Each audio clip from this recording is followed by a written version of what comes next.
Hello everyone, and today is the last revision of our sales of goods sec. आज की class में हम लोग जो यूनिट 4 का लास्ट टॉपिक बचा है, रिवीजन का आधा टॉपिक बचा, उसको हम कंप्लीट करेंगे और इसी तरह हम यूनिट 4 का रिवीजन कंप्लीट करेंगे सेल्स ऑफ गुड्स सेक का, which is your unpaid seller. Last revision lecture में हमने आधा कवर कर लिया था सेल्स ऑफ गुड्स एक्ट का यूनिट 4 का रिवीजन, यानी कि हमने जो अनपेड सेलर के राइट्स होते हैं उसमें हमने राइट ऑफ लीन और right of stoppage in transit पढ़ लिया था। अगर आपने नहीं देखा है तो वो लास्ट वाला रिवीजन लेक्चर इसी यूट्यूब प्लेलिस्ट में अवेलेबल है, आपको लिंक जो है डिस्क्रिप्शन में मिल जाएगा, आप वहां से जाके देख सकते हैं। और यूनिट 4 हमने स्टार्ट किया था लास्ट लेक्चर में रिवाइज करना अनपेड सेलर का, जिसमें हमने अनपेड सेलर क्या होता है ये पढ़ा था।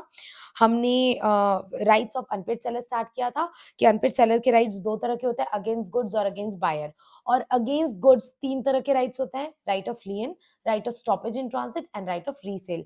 राइट ऑफ लियन और right of stoppage in transit हमारा हो गया था, अभी हमारा राइट ऑफ रीसेल बचा है, राइट। तो हमने ये राइट ऑफ लीन पढ़ लिया था, सेलर्स का right of lean, right of stoppage in transit पढ़ लिया था और हमने इसका मीनिंग पढ़ लिया था और हमने difference between right of lean and stoppage in transit पढ़ लिया था।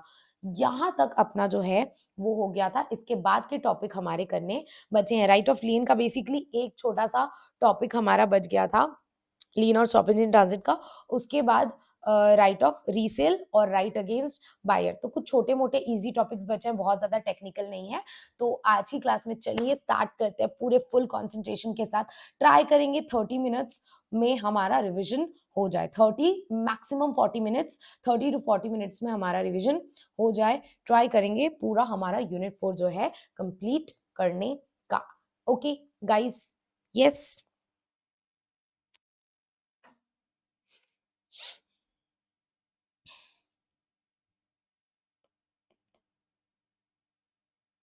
ओके, सो गाइस मैं आपको क्विकली रिकैप दे दे रही हूँ। लास्ट क्लास में हमने पढ़ा था कि जो सेलर है अगर उसको बायर पेमेंट नहीं करता है तो वो हो जाता है अनसेट सेलर।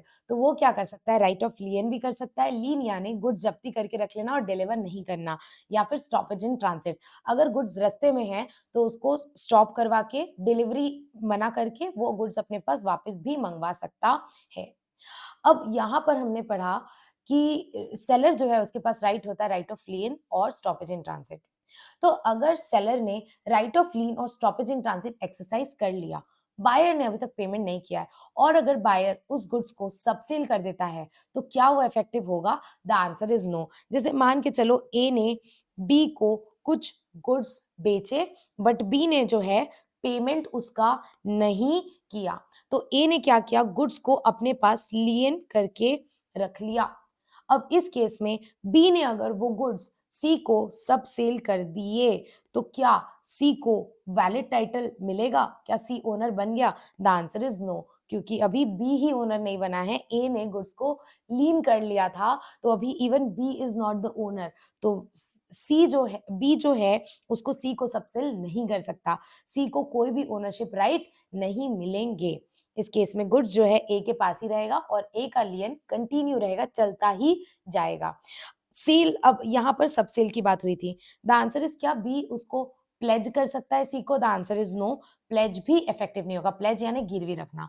तो आंसर ये है कि ये जो बायर है, अगर बायर पेमेंट नहीं करता है तो अनपेड सेलर अगर लीन एक्सरसाइज कर लेता है, राइट ऑफ लीन, उस केस में अगर बायर सेल या प्लेज कर देता है, सबसेल या प्लेज कर देता है, तो इसको कोई भी राइट नहीं मिलेंगे। इसका जो लीन है वो चलता ही जाएगा, सेलर का लीन चलता ही जाएगा। तो यहाँ पर देखो मैंने हिंदी में कितने प्यारे से लिख दिया है कि बायर ने अगर सबसेल कर दिया तो उस केस में सब बायर को वैलिड टाइटल नहीं मिलेगा। टाइटल अभी भी किसके पास है? अनपेड सेलर के ही पास है। लेकिन इसके दो एक्सेप्शन है, दो केस में दो एक्सेप्शन है, दो एक्सेप्शनल केस में अनपेड सेलर का राइट ऑफ लीन खत्म हो जाएगा और उस केस में ये जो सब बायर है उसको वैलिड टाइटल मिल जाएगा।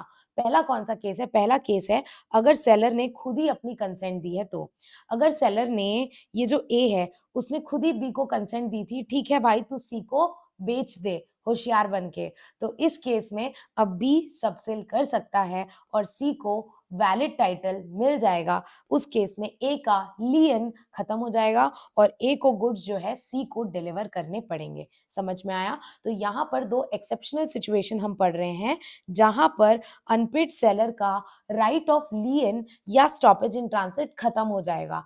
पहला, अगर सेलर ने खुद ही अपनी कंसेंट दी थी तो। दूसरा है, अगर बायर ने सब बायर को डॉक्यूमेंट ऑफ टाइटल ट्रांसफर कर दिया और बायर ने उसको क्या ले लिया, गुड फेथ में ले लिया and for value, good faith and for value. अब यहाँ पर क्या लिखा हुआ है, एक एग्जाम्पल देती हूँ मैं आपको। एग्जाम्पल मान के चलो कि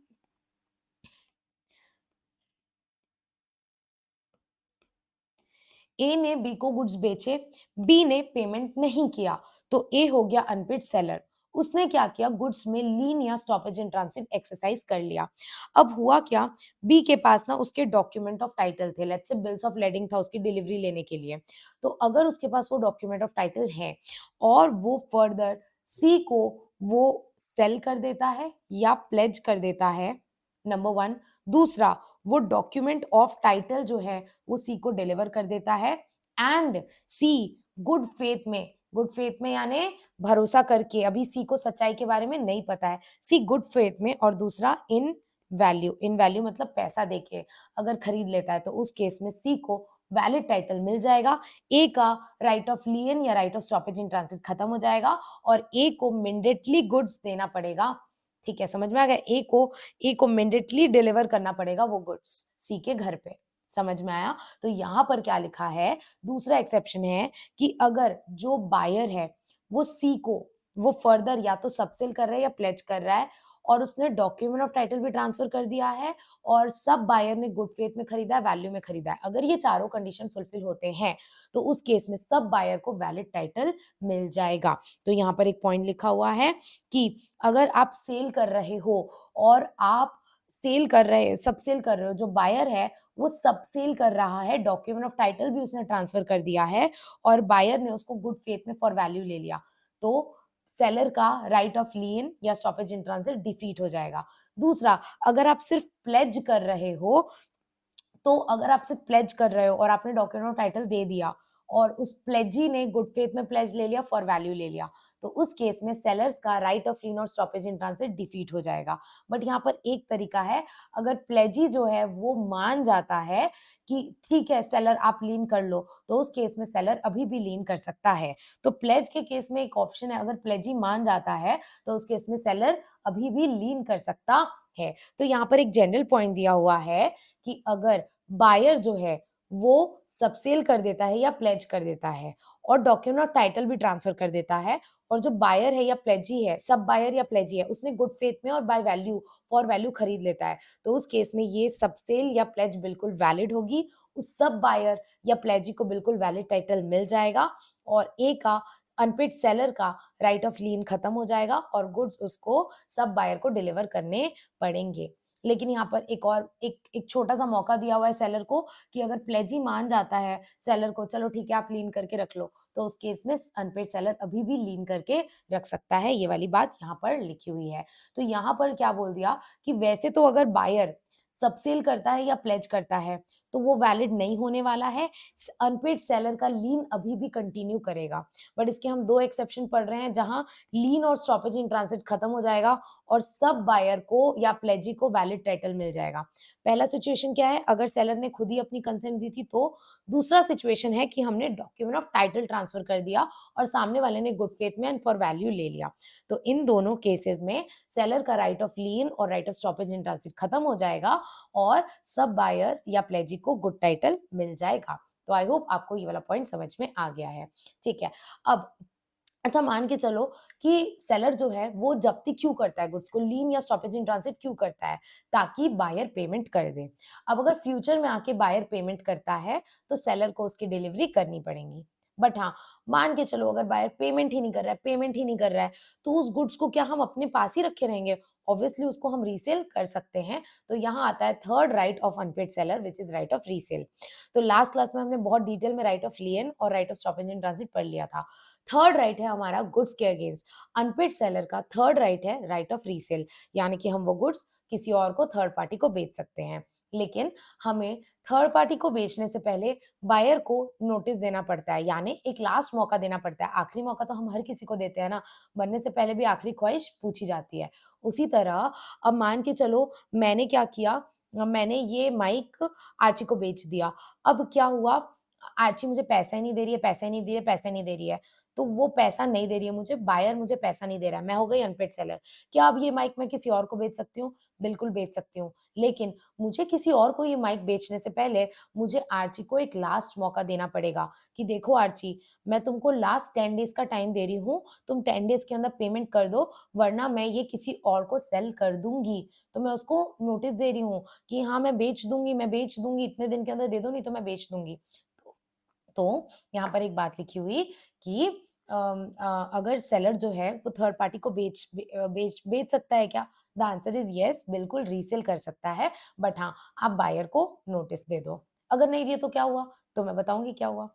अगर आप बायर को नोटिस दे देते हो, उस केस में अगर कोई लॉस होता है, तो वो भी बायर बियर करेगा, कोई प्रॉफिट होता है तो आप अपने पास रख सकते हो। एग्ज़ाम्पल, ये माइक मैंने आर्ची को 3000 में बेचने का कॉन्ट्रैक्ट किया था आर्ची के साथ। अब हुआ क्या, ये माइक मैंने 3000 में कॉन्ट्रैक्ट किया था आर्ची को बेचने का। हुआ क्या, आर्ची ने नहीं खरीदा, आर्ची ने पेमेंट नहीं किया, तो ये माइक मुझे किसी और को बेचना पड़ा और किसी और ने खरीदा 2500 में। तो यहाँ मुझे 5000 का, सॉरी 5000 नहीं, 500, ₹500 का जो लॉस हो रहा है, ये मैं नहीं बियर करूँगी, ये डैमेजेस मैं आरची से क्लेम कर सकती हूँ। दूसरी सिचुएशन, मेरी आरची के साथ कॉन्ट्रैक्ट हुई थी 3000 में बेचने में, और हुआ क्या, मेरे को दूसरा बायर मिल गया 3500 में। तो इसमें मुझे ₹500 का क्या हो गया, प्रॉफिट हो गया। अब ये प्रॉफिट अनपेड सेलर अपने पास रख सकता है, बायर को देने की ज़रूरत नहीं है। ये कब, मतलब इधर दोनों तरफ से चाँदी ही चाँदी, इधर से भी फ़ायदा, उधर से भी फ़ायदा। लॉस होगा तो नहीं बियर करने की ज़रूरत है, बायर से ले लो, प्रॉफिट होगा तो खुद रख लो, प्रॉफिट होगा तो खुद रख लो। ये कब, अगर आपने बायर को बेचने से पहले नोटिस दिया है तो। अगर आपने बायर को बेचने से पहले नोटिस नहीं दिया है, उस केस में अगर आपको 500 का लॉस हो जाता है ना, तो सेलर को खुद ही बेयर करना पड़ेगा, और अगर 500 का प्रॉफिट होता है ना, तो सेलर अपने पास नहीं रख सकता, उसको बायर को देना पड़ेगा। क्या आपको ये बात समझ में आई? The answer is yes.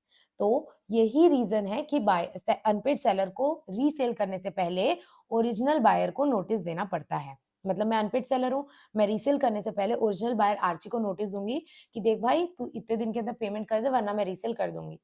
अगर मैंने आर्ची को नोटिस दिया है, उस केस में लॉस होगा तो आर्ची का, प्रॉफिट हुआ तो मेरा। बट अगर मैंने आर्ची को नोटिस नहीं दिया, तो उस केस में लॉस हुआ तो मेरा, प्रॉफिट हुआ तो आर्ची का। समझ में आया? हाँ मैडम, समझ में आ गया। बट हाँ, कुछ एक्सेप्शनल सिचुएशन है जहां आपको नोटिस देने की जरूरत नहीं है। पहला, अगर गुड्स पेरिशिंग नेचर का है, मतलब गुड्स खराब होने वाला है, जैसे टमाटर है, तो वो तो खराब हो जाएगा ना, उसको अगर मैं 1-2 दिन के अंदर नहीं बेची, तो उस केस में बेचना ज़रूरी है। पेरिशेबल नेचर का है, तो उस केस में नोटिस देने की आपको ज़रूरत नहीं है, और बिना नोटिस दिए भी आप बायर से लॉस रिकवर कर सकते हो। दूसरा पॉइंट है कि अगर आपने एक्सप्रेसली एग्री किया था, बायर और सेलर ने एक्सप्रेसली एग्री किया था अग्रीमेंट में कि हम रीसेल के टाइम पे नोटिस नहीं देंगे। एक्सप्रेस एग्रीमेंट में लिखा हुआ था, सेलर ने बोला था कि हम रीसेल के टाइम पे आपको नोटिस नहीं देंगे। तो उस केस में सेलर की कोई ज़िम्मेदारी नहीं बनती है नोटिस देने की। बिना नोटिस दिए भी सेलर उस केस में लॉस ओरिजिनल बायर से रिकवर कर सकता है और प्रॉफिट अपने पास रिटेन करके रख सकता है। कब? अगर एक्सप्रेसली एग्रीमेंट में डिसाइड हुआ था कि सेलर को नोटिस देने की ज़रूरत नहीं है, तो उस केस में सेलर को नोटिस देने की ज़रूरत नहीं है। बिना नोटिस दिए भी सेलर जो है बायर से लॉस रिकवर कर सकता है, प्रॉफिट अपने पास रख सकता है। समझ में आया ये वाला पॉइंट? थर्ड वाले पॉइंट में क्या लिखा है कि अगर नोटिस नहीं दिया, तो क्या सब बायर को वैलिड टाइटल नहीं मिलेगा? बिल्कुल मिल जाएगा। मान के चलो ये माइक मैंने आर्ची को बेचा था 3000 में। आर्ची ने पेमेंट नहीं किया, तो मैंने ये माइक सलमान खान को बेच दिया। तो अब क्या सलमान खान को इस माइक का गुड टाइटल मिलेगा? और क्वेश्चन इज़ कि मैंने ये सलमान खान को बेचा बिना आर्ची को नोटिस दिए। मैंने आर्ची को नोटिस नहीं दिया, मैंने बिना उसको नोटिस दिए रीसेल कर दिया सलमान खान को। तो क्या सलमान खान को गुड टाइटल मिलेगा? बिल्कुल मिलेगा। इसका नोटिस से कोई लेना-देना नहीं है। भले आपने बायर को नोटिस नहीं दिया, फिर भी जो सब्सिक्वेंट बायर है, बाद वाला बायर है, उसको गुड टाइटल मिल जाएगा। जो रीसेल है वो बिल्कुल वैलिड होगा। समझ में आया? और लास्ट वाले पॉइंट में लिखा हुआ है, क्या लिखा हुआ है लास्ट वाले पॉइंट में? ये हो गया, ये हो गया, ये हो गया, ये हो गया। लास्ट वाले पॉइंट में लिखा हुआ है कि अगर प्रॉपर्टी पास नहीं हुई है बायर को, प्रॉपर्टी यानी ओनरशिप बायर को ट्रांसफर नहीं हुई है, तो भी हम गुड्स को जब्ती करके रख सकते हैं, बस नाम चेंज हो गया है। उस केस में उसको बोला जाता है विथ होल्डिंग ऑफ प्रॉपर्टी, मतलब आप गुड्स अपने पास रख लो, आपको गुड्स डिलीवर करने की जरूरत नहीं है। बट हाँ, अगर प्रॉपर्टी ट्रांसफर नहीं हुई है, प्रॉपर्टी यानी ओनरशिप ट्रांसफर नहीं हुई है और गुड्स को हम अपने पास जब्ती करके रखते हैं, तो वर्ड यूज किया जाता है right of withholding the property, right of withholding the delivery. और अगर प्रॉपर्टी ट्रांसफर हो गई है, उसके बाद अगर अपन गुड्स जब्ती करके रखते हैं, तो उस केस में टर्म यूज किया जाता है राइट ऑफ लियन। दोनों वन एंड मोर सिमिलर ही हैं। Right of lien, right of withholding property similar है। फर्क सिर्फ इतना है कि अगर प्रॉपर्टी ट्रांसफर हो गई है, तब आप जब्ती करते हो तो आप टर्म यूज करते हो राइट ऑफ लियन, और अगर प्रॉपर्टी ट्रांसफर नहीं हुई है, तब आप गुड्स जब्ती करके रखते हो तो आप टर्म यूज करते हो right of withholding the delivery. समझ में आया? तो ये थे अनपेड सेलर के राइट्स अगेंस्ट द गुड्स। ये हो गए हमारे अनपेड सेलर के राइट्स अगेंस्ट द गुड्स। ये टॉपिक हमारा हो गया है। अब कुछ इजी इजी टॉपिक बचे हैं। दूसरा हमारा है right of unpaid seller against the buyer. Buyer के रिस्पेक्ट में अनपेड सेलर को क्या-क्या रेमेडीज मिलती हैं, और यहाँ सेलर को एक पर्सन के अगेंस्ट राइट मिल रही है, मतलब बायर के अगेंस्ट क्या-क्या राइट्स हैं। तो इन राइट्स को बोला जाएगा राइट इन पर्सनम। पहला है स्यू फॉर प्राइस। हम उससे गुड्स का प्राइस मांग सकते हैं, मतलब बायर को हम स्यू कर सकते हैं। बायर के अगेंस्ट क्या-क्या राइट मिलेगा कि हम बायर के अगेंस्ट केस कर सकते हैं कि भैया इस माइक का पैसा दो, इस माइक का पैसा दो। तो दो सिचुएशन हो सकती है। पहला, ओनरशिप ट्रांसफर हो गई है। दूसरा, ओनरशिप ट्रांसफर नहीं हुई है। अगर ओनरशिप ट्रांसफर हो गई है, प्रॉपर्टी ट्रांसफर हो गई है, तो सीधा सीधा मैं केस कर सकती हूँ फॉर द प्राइस। दूसरा सिचुएशन है कि अगर एक डेट डिसाइड हुई थी पेमेंट की, मान के चलो एक डेट डिसाइड हुई थी कि जो भी बायर है, ये माइक मेरे से कौन खरीद रहा है, कियारा अडवाणी। तो कियारा अडवाणी और मेरे बीच में एक डेट डिसाइड हुई थी कि पेमेंट दीदी आप पेमेंट करोगी by 5th of December, by 5th of December आप मुझे पेमेंट करोगी। तो वो अगर डेट डिसाइडेड थी और उस डेट तक वो पेमेंट नहीं करती है, तो भले प्रॉपर्टी ट्रांसफर हुई हो ना हो, भले डिलीवरी हुई हो ना हो, फर्क नहीं पड़ता, मैं केस कर सकती हूँ। क्यों? क्योंकि हम दोनों ने म्यूचुअली पेमेंट की एक डेट डिसाइड की थी 5 दिसंबर, तो आपको 5 दिसंबर तक पेमेंट कर देना है। अगर आप 5 दिसंबर तक पेमेंट नहीं करते हो, तो मैं कोर्ट में केस कर सकती हूँ, भले ही प्रॉपर्टी ट्रांसफर नहीं हुई है, भले ही डिलीवरी नहीं हुई है। समझ में आया? पहला पॉइंट, अगर डिलीवरी हो गई है, सॉरी, अगर प्रॉपर्टी ट्रांसफर हो गई है, तो सीधा-सीधा आप केस कर सकते हो। दूसरा पॉइंट, अगर पेमेंट की कोई डेट डिसाइडेड है और उस डेट तक पेमेंट नहीं होती है, तो भी आप केस कर सकते हो, irrespective whether property has transferred or not, irrespective whether delivery has been made or not. So this was about suit of price. दूसरा है suit of damages। आपको अगर कोई नुकसान होता है सामने वाले के डिलीवर सामने वाले के पेमेंट नहीं करने से, तो वो आप अपना डैमेजेस क्लेम कर सकते हो। समझ में आया? तो मान के चलो ये माइक 3000 में कियारा अडवाणी में नहीं खरीदा, तो मुझे 2500 में बेचना पड़ा, तो मेरा 500 रुपए का जो लॉस हुआ वो मैं बायर से रिकवर कर सकती हूँ, उसको बोलते हैं सूट फॉर डैमेजेस। तीसरा है repudiation of contract before due date. अगर ड्यू डेट जो थी परफॉर्मेंस की, उससे पहले ही बायर बोलता है कि नहीं मैं पेमेंट नहीं करूंगा, तो मेरे को डिलीवरी डेट तक वेट करने की जरूरत नहीं है, उससे पहले ही मैं भी रिपुडिएट कर सकती हूँ, रिसाइन कर सकती हूँ और अपने डैमेजेस क्लेम कर सकती हूँ। इसका मतलब ये है कि मुझे डिलीवरी डेट तक वेट करने की जरूरत नहीं है।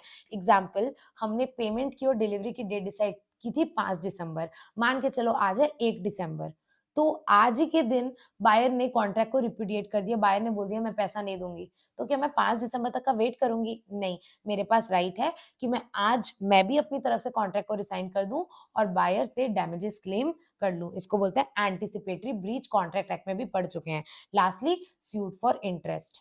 सूट फॉर इंटरेस्ट, अब अगर कोई अग्रीमेंट डिसाइडेड है कि तुम इस रेट से इतने इतने तारीख से, जब से पैसा ड्यू हो गया तुम्हारा, पेमेंट की डेट आ गई, तुम पेमेंट नहीं कर रही हो, तो तुम जितना लेट पेमेंट करोगी उतने टाइम का 12% पर एनम के रेट से ब्याज दोगी। तो अगर कुछ स्पेसिफिक अग्रीमेंट डिसाइडेड है, तो उसके अकॉर्डिंग आप इंटरेस्ट के लिए कोर्ट में केस कर सकते हो। बट अगर कुछ भी स्पेसिफिक डिसाइडेड नहीं है, तो उस केस में सेलर जो है वो जिस दिन इंटीमेशन देगा कि आज से मैं तुम्हारे ऊपर ब्याज लगाऊंगा, उस दिन से वो इंटरेस्ट चार्ज कर सकता है। दो सिचुएशन है कि पहले इंटरेस्ट अलग से दोनों ने डिसाइड किया है, बायर और सेलर ने, कि अगर पेमेंट में डेट डिले हुआ तो इस रेट से इतने इतने तारीख से हम इंटरेस्ट देंगे। तो अगर स्पेसिफिक अग्रीमेंट डिसाइडेड है, तो उस रेट से इंटरेस्ट दिया जाएगा। और अगर कोई भी स्पेसिफिक अग्रीमेंट नहीं है, मतलब इंटरेस्ट को लेकर के कुछ भी अलग से बायर और सेलर ने डिसाइड नहीं किया है, तो उस केस में सेलर जिस दिन नोटिफाई करेगा बायर को, यानी जिस दिन मैं सेलर हूँ, मैं बायर को बोलूँगी सुन, आज से मैं ब्याज लगाना चालू कर रही हूँ इस रेट से, तो फिर उस केस में भी मैं इंटरेस्ट के लिए कोर्ट में केस कर सकती हूँ। और अब कोर्ट के ऊपर है, कोर्ट को जो रेट सही लगेगा वो उस रेट से जो है इंटरेस्ट अवॉर्ड कर सकता है। मतलब अगर कोर्ट को लगेगा इस रेट से इंटरेस्ट मिलना चाहिए मुझे, तो कोर्ट को जैसा इंटरेस्ट सही लगेगा वो उस रेट से ऑर्डर करेगा बायर को कि आप इस रेट से इंटरेस्ट इतने-इतने तारीख से आप बायर को इंटरेस्ट दे दो। सो this was suit for interest. So seller के पास अनपेड सेलर के पास बायर के अगेंस्ट 4 राइट्स होते हैं: sue for price, sue for damages, repudiation of contract and sue for interest। ठीक है, तो इससे हमारे अनपेड सेलर के राइट्स कंप्लीट होते हैं। हमारा नेक्स्ट टॉपिक है rights of buyer against the seller. अब बायर अगर धोखाधड़ी कर रहा है, अगर बायर पेमेंट नहीं कर रहा है, तो सेलर भी तो धोखाधड़ी कर सकता है। हो सकता है सेलर विलन हो और बायर हीरो हो। तो अगर मान के चलो सेलर ने डिलीवरी नहीं की टाइम पे, सेलर ने फेल्स टू डिलीवर, या सेलर ने कॉन्ट्रैक्ट ब्रीच कर दिया, या सेलर ने goods according to contract deliver नहीं किया, खराब गुड्स डिलीवर कर दिया, मतलब जो ब्रीच है अगर वो सेलर करता है, तो बायर के पास क्या-क्या राइट्स मिलेंगे? बायर के पास ये 5 राइट्स मिलेंगे। पहला है डैमेजेस फॉर नॉन डिलीवरी। अगर बायर को कोई नुकसान होता है, तो वो नुकसान के लिए कोर्ट में स्यू कर सकता है, कोर्ट में केस कर सकता है। यहाँ पर एक एग्ज़ाम्पल है कि मैंने 1000 1050 के रेट से कुछ माल खरीदा था, जिसको मैंने 1100 के रेट में बेचने का कॉन्ट्रैक्ट किया था। बट क्योंकि मुझे ये माल मिला ही नहीं, तो मेरा ये वाला कॉन्ट्रैक्ट भी हाथ से चला गया।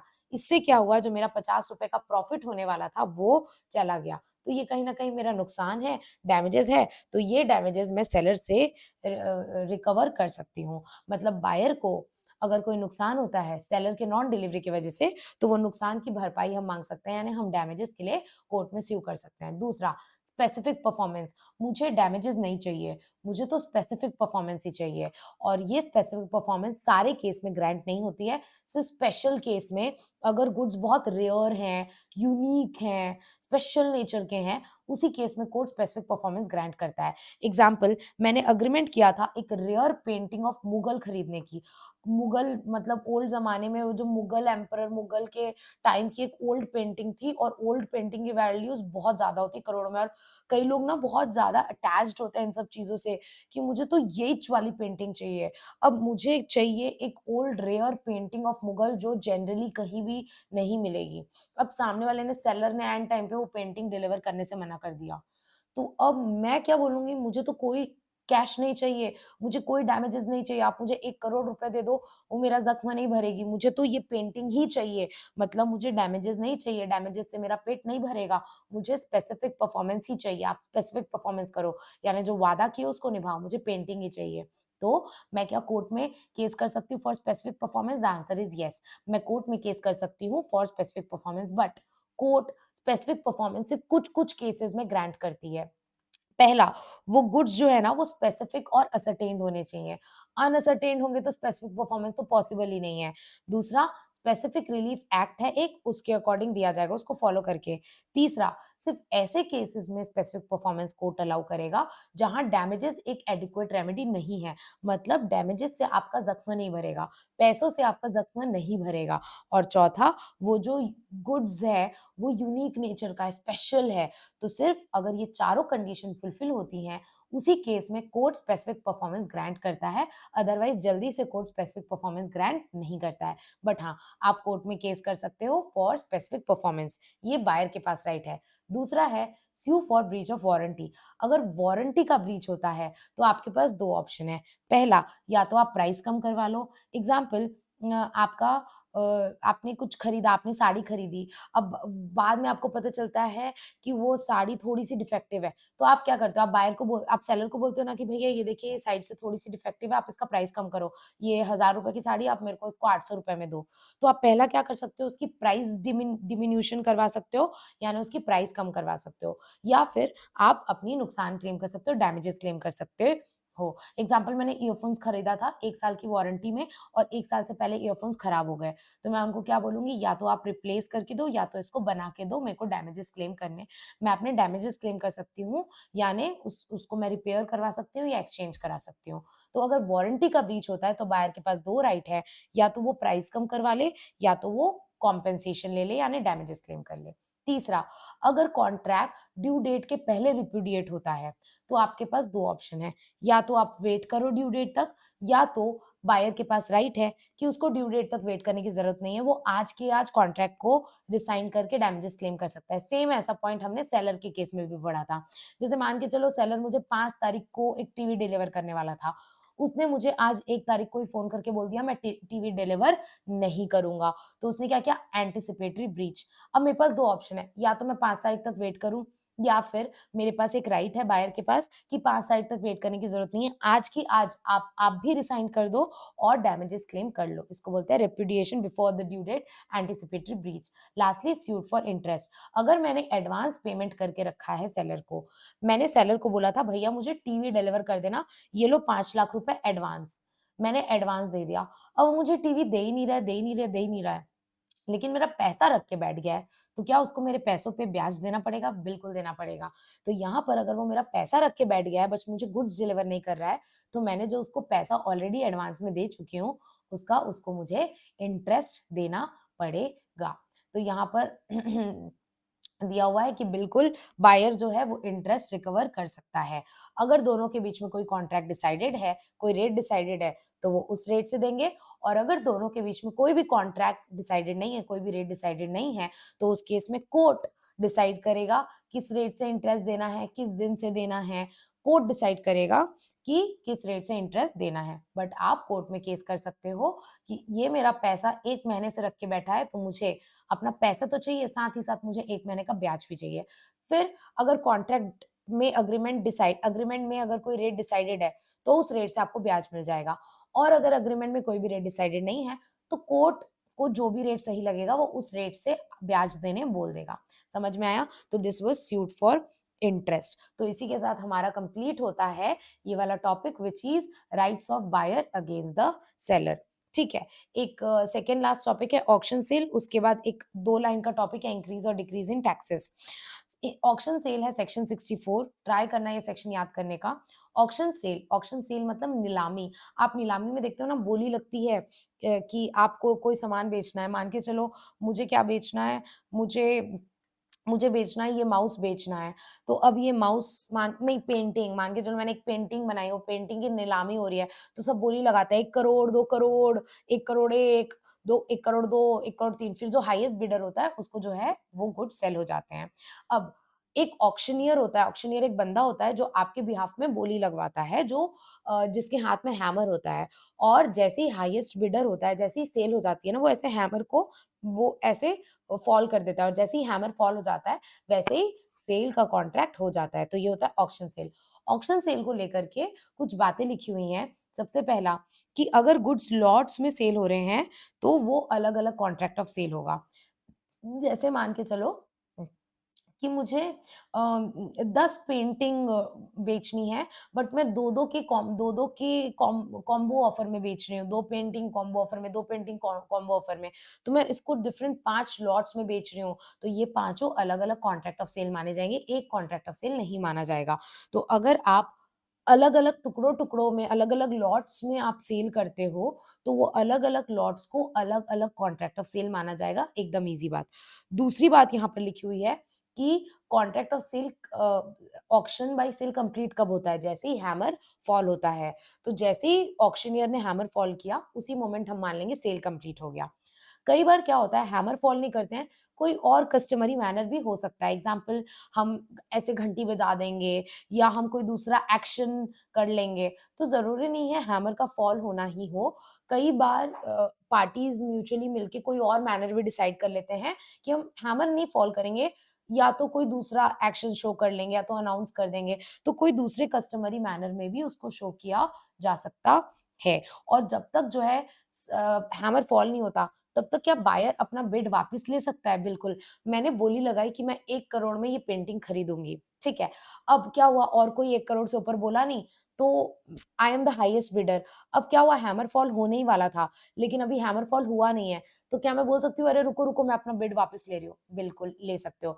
लेकिन द मोमेंट अगर एक बार हैमर फॉल हो गया, मतलब वो पेंटिंग मेरे को बिक गई। अब क्या मैं अपना बिड वापस ले सकती हूँ? नहीं। तो अगर मुझे अपना बिड वापस लेना है, तो मुझे कब तक लेना पड़ेगा? हैमर के फॉल होने से पहले, यानी कॉन्ट्रैक्ट के कंप्लीट होने से पहले। दूसरा पॉइंट बोल रहा है राइट ऑफ बिड में बी रिजर्व्ड। अगर सेलर खुद अपना नीलामी वाला माल खरीदना चाहता है तो खरीद सकता है, हाँ, लेकिन बता करके, छुप के नहीं, छुप के नहीं। मतलब मान के चलो अगर मैं मेरा घर बिक रहा है, मेरे घर की नीलामी हो रही है, मान के चलो, एक मूवी भी देखे होंगे आप, ओम जय जगदीश, उसमें उनके घर की नीलामी होती है और वो लोग खुद बिड करते हैं। मान के चलो मेरे घर की नीलामी हो रही है और मुझे खुद खरीदना है, मतलब मुझे मुझे भी बिड करना है, मेरे ही घर की नीलामी हो रही है और मुझे भी बिड करना है। तो क्या मैं कर सकती हूँ? छुपन-छुपाए नहीं, एक्सप्रेसली बता के कर सकती हूँ। मतलब अगर मेरे को राइट ऑफ बिड रिज़र्व करना है, मतलब मुझे बोलना है मैं मेरे को भी बिड करना है, मेरे को भी बिड करना है। जो सेलर है, वो खुद बिड करना चाहता है, तो उसको एक्सप्रेसली बताना पड़ेगा कि मैं भी बिड करना चाहता हूँ। सिर्फ़ उसी केस में सेलर या सेलर के बिहाफ़ में कोई और बिड कर सकता है। छुपन-छुपाए आप नहीं कर सकते, नहीं तो बताऊँ वो ना फ्रॉड फ्रॉड हो जाएगा। क्यों? मान के चलो कि मैंने ना अपने मेरे 2 भाई-बहन हैं, मेरे ब्रदर और मेरे सिस्टर। मैंने दोनों को चुपके से ऑक्शन में भेज दिया और मैंने दोनों को बोला बिड करना बड़ा-बड़ा अमाउंट, ताकि बाकी लोग जिनको खरीदना है ना, वो महँगे में खरीदें। आप ऊपर-ऊपर अमाउंट बिड करना और एकदम महँगे में ले जाना, आप ऊपर-ऊपर बिड करके, ताकि वो भी ऊपर-ऊपर महँगा-महँगा बिड करें। तो ये तो गलत हो जाएगा बायर के साथ, ये तो फ्रॉड हो जाएगा। इसीलिए अब मेरे भाई और बहन है, मेरे ब्रदर और सिस्टर, बाकी सबको नहीं पता है कि वो लोग मेरे ब्रदर और सिस्टर हैं और वो लोग सेलर के ही बिहाफ़ में, मेरे ही बिहाफ़ में बिड कर रहे हैं। बाकी सबको नहीं पता है। तो बाकी सबके साथ तो गलत हो जाएगा ना? हाँ, हो जाएगा। लेकिन अगर मुझे सेलर को खुद भी बिड करना है या मुझे अपने बिहाफ़ में किसी और को बिड करने भेजना है, अपने भाई या बहन को, तो मुझे वो बता करके करना पड़ेगा, एक्सप्रेस बता करके। अगर मैं वो छुपन-छुपाए करती हूँ, तो वो फ्रॉडुलेंट माना जाएगा। उस केस में बायर जो है, वो कॉन्ट्रैक्ट को रिपुडिएट कर सकता है। ये माना जाएगा उसके साथ फ्रॉड हुआ है और ये कॉन्ट्रैक्ट वॉइडेबल हो जाएगा at the option of buyer, और वो कॉन्ट्रैक्ट को रिपुडिएट कर सकता है। तो यहाँ पर ये बोला गया है कि अगर सेलर को अपना राइट टू बिड रिज़र्व करना है, तो वो एक्सप्रेसली करना पड़ेगा, एक्सप्रेसली यानी बता करके। अदरवाइज़ अम और सिर्फ़ अगर एक्सप्रेसली उसने अपना राइट ऑफ बिड रिज़र्व किया है, तभी सेलर या सेलर के बिहाफ़ में कोई और, जैसे मैं सेलर हूँ तो मैं, या मेरे बिहाफ़ में मेरे भाई-बहन कोई और बिड कर सकते हैं। अगर मैंने एक्सप्रेसली सबको बताया है, अपना राइट रिज़र्व किया है, तभी मैं या मेरे बिहाफ़ में कोई और बिड कर सकते हैं, अदरवाइज़ हम नहीं कर सकते। और अगर हम छुपन-छुपाए बिड करते हैं, where the sale is not notified by the seller, मतलब सेलर ने बिड किया या सेलर के बिहाफ़ में किसी और ने बिड किया और हमने छुपन-छुपाए कर लिया, हमने किसी और को नहीं बताया, तो ये माना जाएगा हमने बायर के साथ फ्रॉड किया है और बायर उस केस में कॉन्ट्रैक्ट को वॉइड कर सकता है। यहाँ पर देखो बोला गया है कि it shall be not be lawful for the seller to bid himself or employ any other person to bid। Seller खुद बिड नहीं कर सकता या किसी और से बिड नहीं करवा सकता बिना बताए। अगर हमने राइट ऑफ बिड रिजर्व नहीं किया है, किसी को बताया नहीं है, और अगर हमने ऐसा किया तो उसको फ्रॉडुलेंट माना जाएगा। और सेम यही वाला पॉइंट एफ वाले पॉइंट में भी लिखा हुआ है, इसको बोलते हैं प्रिटेंडेड बिडिंग। आप जानबूझ के प्रिटेंड कर रहे हो बिल्डिंग, ताकि प्राइस रेज़ हो जाए, ताकि वो महँगे में बिके। तो इसको प्रिटेंडेड बिडिंग बोलते हैं। आप जानबूझ के फेक बिडिंग करते हो टू रेज़ द प्राइस। इस केस में माना जाएगा आपने बायर के साथ फ्रॉड किया है और जो कॉन्ट्रैक्ट है वो वॉइडेबल हो जाएगा at the option of buyer. समझ में आया? एक लास्ट पॉइंट बचा है रिज़र्व प्राइस का। रिज़र्व प्राइस, बेस प्राइस जिसको बोलते हैं। कई बार क्या होता है, जैसे मान के चलो जितने बिडर्स थे, सब आपस में एग्रीमेंट करके आ गए कि हम ना 1-1, 2-2 रुपए की बिड करेंगे, सिर्फ 10-10, 20-20 रुपए की बिड करेंगे, उसके ऊपर कोई बिड ही नहीं करेगा तो 20 रुपए में सेल हो जाएगा इनका घर। ऐसा हो सकता है। तो उस केस में कई बार आपको डर लगता है कि यार ये 1 करोड़ का घर लोग 1 लाख में ना खरीद लें, 10,000 में ना खरीद लें। तो उस केस में ना आप एक बेस प्राइस फिक्स कर देते हो कि ये 1 करोड़ का घर है, अगर किसी को बिडिंग करनी है, तो आप 1 करोड़ से ऊपर बिडिंग कर सकते हो, 1 करोड़ से नीचे बिडिंग नहीं कर सकते हो। मतलब आप एक रिज़र्व प्राइस जो है सेट कर सकते हो, रिज़र्व मतलब बेस प्राइस, कि ये मिनिमम प्राइस है, इससे कम में बिडिंग अलाउड नहीं है। उसको हम रिज़र्व प्राइस भी बोलते हैं, बेस प्राइस भी बोलते हैं, अपसेट प्राइस भी बोलते हैं। तो जो सेलर है, उसको कहीं ये डर है कि मेरा गुड्स बहुत सस्ते में ना बिक जाए, तो उस केस में आप एक बेस प्राइस सेट कर सकते हो कि इससे नीचे कोई खरीद ही नहीं सकता, इससे नीचे कोई बिड ही नहीं कर सकता। आपको बिड करना है तो इससे ऊपर ही कर सकते हो। So this was all about the auction sale. I hope आपको समझ में आ गया है। एक लास्ट पॉइंट है, छोटा-सा सेक्शन, सेक्शन 64 है जो बात करता है कि अगर सेल होने से पहले टैक्स का रेट ऊपर-नीचे हो जाता है। जैसे मान के चलो मैंने 1 लाख का कुछ सामान सेल किया, उसमें 18,000 टैक्स था, ठीक है? तो ये 1.8 लाख मैंने किससे रिकवर किया? बायर से रिकवर किया। अब मान के चलो कि ओनरशिप ट्रांसफर होने से पहले या डिलीवरी होने से पहले टैक्स रेट चेंज हो गया। अब इसमें ना टैक्स इसका 18,000 से बढ़ के 24,000 हो गया। ठीक है, तो 6,000 जो है टैक्स बढ़ गया, तो अब टैक्स अगर बढ़ गया, तो अब ये एडिशनल 6,000 का टैक्स कौन देगा? The answer is buyer. समझ में आया? मतलब अगर टैक्स रेट में गवर्नमेंट कोई चेंजेस करता है, तो ऊपर-नीचे जो भी चेंज हुआ, उसका इफेक्ट कौन बियर करेगा? बायर बियर करेगा जनरली, अनलेस अदरवाइज़ स्पेसिफाइड। मतलब अगर बायर और सेलर के बीच में कोई एग्रीमेंट नहीं है, तो उस केस में अगर टैक्स रेट बढ़ जाता है, तो कौन देगा टैक्स? बायर देगा। अगर टैक्स रेट कम हो जाता है, तो फ़ायदा किसका? बायर का। मतलब अगर मान के चलो कि पहले था 1 लाख 1 लाख और 18,000 टैक्स का। तो 1,18,000 कौन दे रहा था? बायर दे रहा था।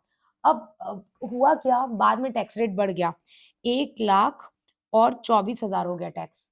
तो ये पूरा 24,000 टैक्स कौन देगा? बायर ही देगा। मतलब जनरली टैक्स की लायबिलिटी कौन बियर करता है? बायर। तो टैक्स बढ़ गया तो कौन बियर करेगा? बायर। अब मान के चलो अगर टैक्स बढ़ा नहीं, कम हो गया। टैक्स 18,000 से कम होके हो गया 6,000। तो फ़ायदा किसका होगा? फ़ायदा भी बायर का होगा। क्यों? क्योंकि ये टैक्स कौन बेयर करेगा? बायर बेयर करेगा। समझ में आया? मतलब अगर टैक्स टैक्स रेट में रिवीजन हो जाता है, मतलब ऊपर या नीचे, तो उसका इफेक्ट कौन बेयर करेगा? Buyer, unless otherwise specified. लेकिन अगर बायर और सेलर ने एक्सप्रेसली अगर डिसाइड किया है कि सेलर लॉस बेयर करेगा, सेलर बेयर करेगा चेंज इन टैक्स रेट, तो उस केस में सेलर बेयर करेगा। बट अगर सेलर और बायर के बीच में एक्सप्रेसली कुछ भी डिसाइडेड नहीं है, तो उस केस में कोई भी चेंज होता है टैक्स रेट में, तो उस चेंज का इफेक्ट बायर बियर करेगा। और अगर दोनों के बीच में एक्सप्रेसली कुछ डिसाइडेड है, तो हम उसके अकॉर्डिंग जाएंगे। अगर दोनों के बीच में डिसाइडेड है कि सेलर बियर करेगा, तो सिर्फ और सिर्फ उसी केस में सेलर बियर करेगा। अदरवाइज जनरली कुछ भी बताया नहीं है और टैक्स रेट चेंज होता है, तो उसका लॉस बियर करेगा बायर। आपको समझ में आया? यस। और इसी के साथ हमारा बहुत ही प्यारे से सोगा का यूनिट 4 का रिवीजन होता है कंप्लीट। सोगा का यूनिट 4 का रिवीजन होता है हमारा कंप्लीट, राइट?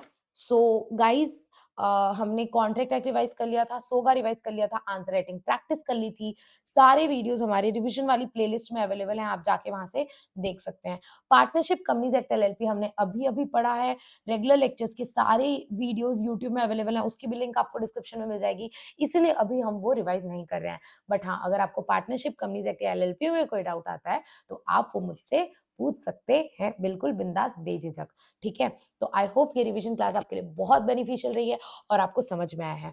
और अगर ये रिवीजन क्लास आपको सच में बेनिफिशियल हुई है, तो आप अप्रिशिएट कर सकते हैं मेरे एफर्ट्स लाइक करके या मुझे अपनी इंस्टाग्राम स्टोरी में टैग करके, राइट? आप मुझे इंस्टाग्राम, टेलीग्राम, व्हाट्सएप सब जगह फॉलो कर सकते हैं। जो डिटेल्स है मुझे कॉन्टैक्ट करने की, वो आपको डिस्क्रिप्शन बॉक्स में मिल जाएगी। Otherwise you can contact me and in Telegram and Insta and Twitter @CS Ishika Agarwal. Same handle है मेरा इंस्टाग्राम, ट्विटर और टेलीग्राम, तीनों जगह यही सेम हैंडल है। इसी सेम हैंडल से आप मुझे इंस्टाग्राम, ट्विटर हैंडल तीनों जगह ढूंढ सकते हैं, राइट? इसी के साथ हमारा पूरा रिवीजन सीरीज होता है कंप्लीट। एंड अभी बस थोड़े दिन बचे हैं, 20 डेज बचे हैं, 10 डेज बचे हैं आपके पेपर को। अच्छे से पढ़ाई करो, जोर शोर से मन लगा के पढ़ाई करो और अपना एक पॉजिटिव माइंडसेट रखना। पॉजिटिव माइंडसेट रखना बहुत ज्यादा जरूरी है। आप सोचना अच्छा हुआ तो क्या, पास हो गया तो क्या, वो खुशी इमेजिन करना, देखना अच्छा ही होगा, राइट? और अगर आपको किसी भी तरह की हेल्प नीड हो, मोटिवेशन लगे, treat me like your mentor, like your Elder sister, I am just one ping away, you can message me and I will surely help you out, right? I'll see you in the next video and all the best for your examination. Keep learning because the more you learn, the more you grow, and the more you grow, the more you achieve. Take care. Bye bye.